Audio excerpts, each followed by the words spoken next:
السلام علیکم جی، ہم اس وقت تاریخ اسلام کے ایک ایسے عظیم مقام پر موجود ہیں جہاں سچے عشق اور بے مثال قربانیوں کی داستانیں دفن ہیں۔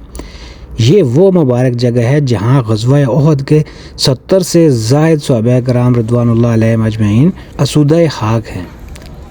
ان زمین کے ٹکڑوں پر وہ مقدس ہستیاں آرام فرما رہی ہیں جنہوں نے اللہ کے دین کی خاطر اپنے جسموں کو چروا دیا۔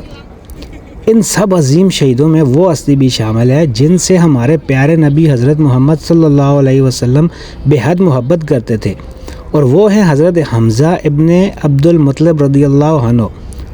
حضرت حمزہ رضی اللہ عنہ نبی کریم صلی اللہ علیہ وسلم کے چچا جان، جنہیں سید الشہداء شہیدوں کے سردار کا لقب ملا۔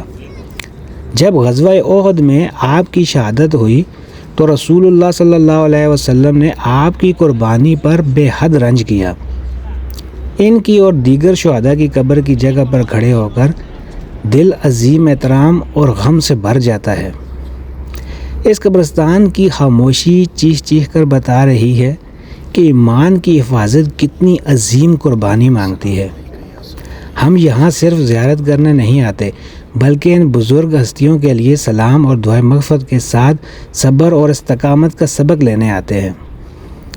اللہ ہم سب کو ان کے نقش قدم پر چلنے کی توفیق عطا فرمائے۔ جب بھی مدینہ منورہ میں آئیں ان عظیم شہیدوں کو سلام کرنا نہ بھولیں۔ دعا میں یاد رکھیے گا۔ السلام علیکم۔